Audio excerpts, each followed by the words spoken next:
제28장.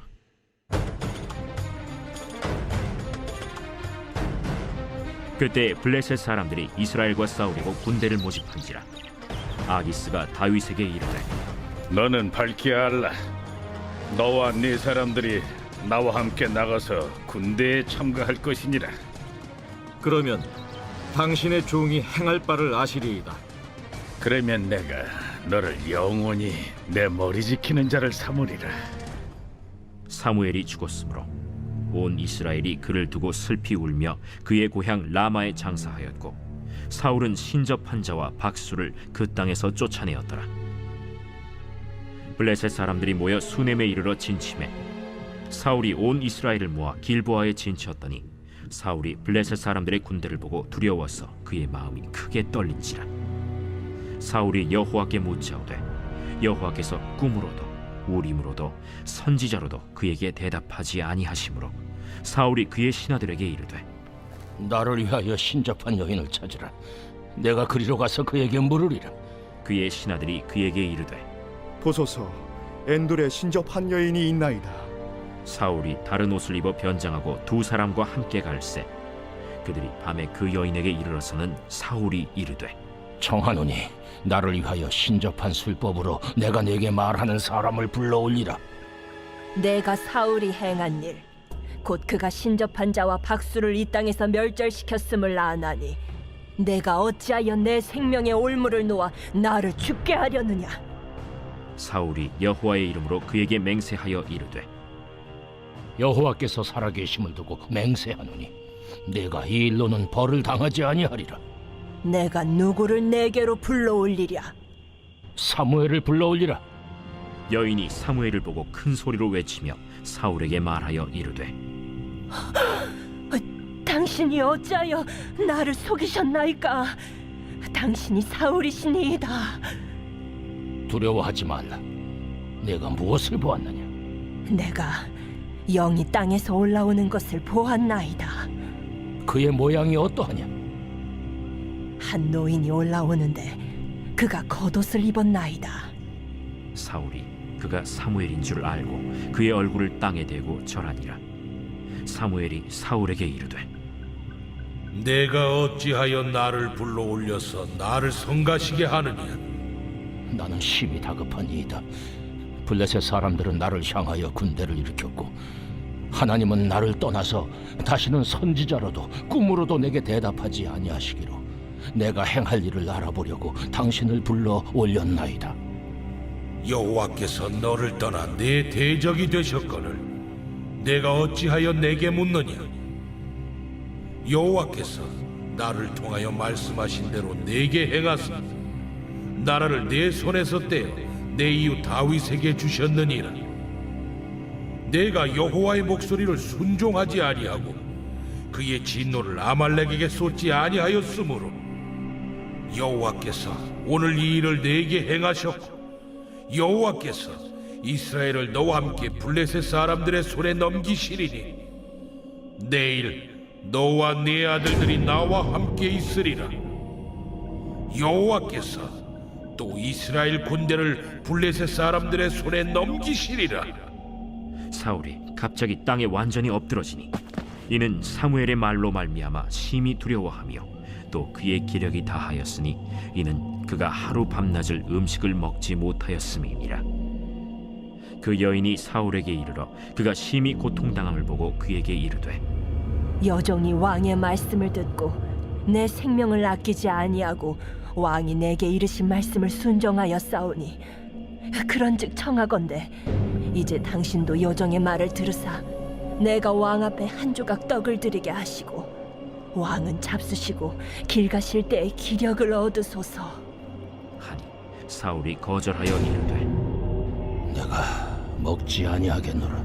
그의 신하들과 여인이 강권하매 그들의 말을 듣고 땅에서 일어나 침상에 앉으니라.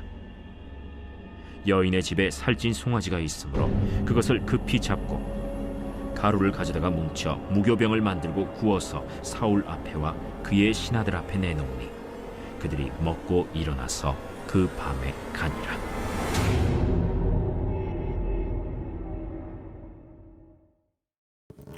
할렐루야. 오늘 하나님의 말씀은 사무엘상 28장 1절부터 25절까지 말씀입니다. 오늘 말씀의 제목은 사울의 오판입니다. 어제 우리는 다윗의 잘못된 판단에 관한 이야기를 나누는데요. 오늘은 사울의 잘못된 판단에 관한 내용이 본문에 기록이 되어 있습니다. 사울의 핍박으로 다윗은 블레셋 가드 왕 아기스에게 의탁하게 되지요. 그리고 그의 가신으로 오히려 이스라엘을 대항하여 싸우는 상황이 됩니다. 이제 사울은요, 자신과 자신의 군대의 힘만으로만 블레셋을 상대해야 되는 그런 상황이 되죠. 원래 세기말이 되면은요, 극성을 부리는 것이 굉장히 무속입니다. 이단이 막 창궐해요. 우리나라도 왕조가 바뀔 때면은 늘 종교가 말썽이었거든요.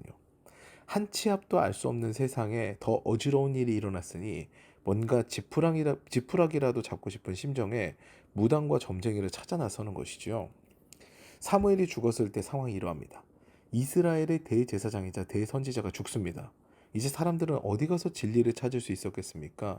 이에 거짓 선지자들이 난무할 만한 그런 상황이 되죠. 이때 사울은 제법 단호한 행동을 보입니다. 신접한 자와 박수를 그 땅에서 쫓아내죠. 히브리어로 보게 되면 무당과 점치는 자를 쫓아냈다는 겁니다. 그런데 이때 블레셋이 이스라엘로 쳐들어온 겁니다. 블레셋의 대군을 보니까 사울은 숨이 막힐 지경입니다. 이에 사울은 급해져서 하나님을 찾지요. 근데 하나님의 뜻에 그동안 계속 반하는 행동을 하다가 이제 하나님의 진노에 직면하게 되어서 그 분노에 직면하게 되어서 하나님을 찾으니 하나님께서 대답하실 리가 없죠. 가뜩이나 그의 잘못된 선택은 도처에 깔려 있었습니다. 사울은 제사장 아히멜렉이 다윗을 도와주었다는 이유로 그와 놉당의 제사장들을 다 죽입니다. 이때 아히멜렉의 아들인 아비아달이 에봇을 가지고 다윗에게 도망을 가죠. 에봇은요, 우림과 둠밈이라는 판결 흉패가 달린 대제사장의 겉옷으로요, 하나님의 뜻을 여쭈어 볼 때 사용하는 기구였습니다. 가부를 결정하는 것이죠. 이것이 옳다, 아니다를 결정하는 그런 것이었습니다. 그런데 그 에봇도 없고 제사장도 죽었습니다. 게다가 사무엘마저 죽었으니까 이제 사울한테는 아무도 없는 거예요. 그래서 학자들은요, 사울이 이때 대제사장을 다시 뽑고 우림과 둠밈, 즉 그 우림과 둠밈이 든 에봇을 모조로 만들어서 사용했다, 이렇게 추정하고 이렇게 추측을 합니다. 이때 뽑힌 대제사장을요, 학자들은 엘르아살의 후손인 사독이라고 추측을 하죠. 그래서 다윗 시대의 대제사장이 2명이었던 겁니다. 엘르아살의 후손인 사독, 그리고 이다말의 후손인 아비아달이죠. 아무튼 모조 에봇을 만들고 주님께 묻지만 주님은 대답이 없습니다. 사실 이때 사울은 어떤 선택을 했어야 했을까요? 잘못을 되돌렸어야 했죠. 슈브, 즉 회개를 했어야 됩니다. 그의 입장에서 회개는요, 왕위의 양위입니다. 하나님께서 다윗을 선택하셨으니 자신의 부족함을 자각하고 다윗을 세우는 일을 하리라 다짐하면서 하나님 앞에 긍휼을 바랐어야 됩니다. 실제로 자신의 바로 선대에 그런 일이 있었어요. 사사인 사무엘은 자신의 권력을 평화롭게 사울에게 이양합니다. 오히려 왕으로 세우고 중보자의 위치에서 조언을 아끼지 않죠. 그런데 사울은 끝까지 하나님의 뜻의 대척점에 섭니다. 그는 자신이 땅에서 쫓아낸 신접한 여인을 찾아 떠나죠. 찾고 찾으니 엔돌의 무녀가 찾아집니다. 그리고 그는 그 무녀에게, 그 무당에게 소원수를 펼칠 것을 명하지요. 늘 그에게 하나님의 말씀을 전해주었던 선지자 중에 선지자인 사무엘을 소환할 것을 이야기합니다. 무녀가 소원수를 펼치자 사울은 사무엘과 조우하게 됩니다. 그 당시 의식을 우리가 역사를 통해 살펴보면요, 죽은 영이 직접 나와가지고 사람을 만날 수 있는 그런 것이 아니라요, 무녀의 몸을 통해 그 죽은 자와 소통을 하는 것으로 이렇게 기록되어 있습니다. 즉 엔돌의 무녀가 이제 겉옷을 입고 노인이 올라오는 것처럼 보입니다 하고 난 다음에 갑자기 표정이 변하고 목소리가 변해가지고 사울은 그 무녀한테 사무엘의 영이 임했구나 라고 그렇게 인식을 한 걸로 묘사가 됩니다. 근데 성경에서는요, 죽은 자를 마음대로 이 땅에서 부를 수 있다고 말하지 않습니다. 그러므로 이는 거짓의 영입니다. 사무엘을 가장한 귀신이죠. 여러분이요, 만약 이단이나 무당을 찾아가신다면 여러분의 인생은 잘못 산 인생입니다. 그렇게 여겨질 거예요. 뭔가 수정이 많이 필요할 거예요. 그들은 우리의 인생을 올바르게 이야기하지 않아요. 뭔가가 심하게 잘못되어 있고 수정하며 뭐 그런 상황이 돼야지 이제 그들을 믿게 되기 때문이죠. 일반적으로 귀신은요, 우리에게 압박을 주는 존재예요. 그러므로 사울도 이 상황에서 엄청난 압박을 받게 됩니다. 만약 사울이 진짜 사무엘을 만났다면요, 사무엘은 사울에게 권면했을 겁니다. 회개하고 그 자리에서 돌이키라. 하나님께서 마지막으로 너에게 진짜 기회를 주는 거다. 이 상황 가운데서 다윗을 불러라. 그리고 너는 왕위를 양유해라. 그게 네가 살 길이다. 이런 이야기를 했을 거예요. 그런데 귀신은요, 사울에게 사형 선고를 내립니다. 너는 어차피 하나님의 뜻을 어겼기 때문에, 그러니까 너는 죽는다. 이 얘기를 한 거예요. 감히 하나님의 뜻을 거역하는 말을 할 수 없지만 지금 상태의 사울에게 가장 그 팩트, 그 사실을 이야기하면서 직격탄을 날리는 거죠. 너는 죽는다. 이 말을 그냥 한 거예요. 사랑하는 여러분, 우리가 하나님 앞에서 떠나서 내 고집대로 살다가도 큰 고난과 위기를 만나면요, 하나님을 찾는 상황이 될 수가 있습니다. 그때 무엇보다도 희망과 소망을 가지고 하나님 앞에 회개하는 것이 나의 삶이 되어야 됩니다. 하나님의 뜻에 반하여 고난이 왔으면요, 다시 하나님 앞으로 돌아가면 회복이 되는 것이 하나님의 뜻입니다. 오늘도 우리의 신앙을 스스로 점검하여서 잘못 선택한 것이 있다면 주님 앞에 돌아서서 회개하고요, 다시금 회복의 기쁨을 누리는 우리가 되어야 되겠습니다. 그 은혜로 오늘도 행복한 하루를 사시는 저 여러분 되시기를 주님의 이름으로 축원합니다.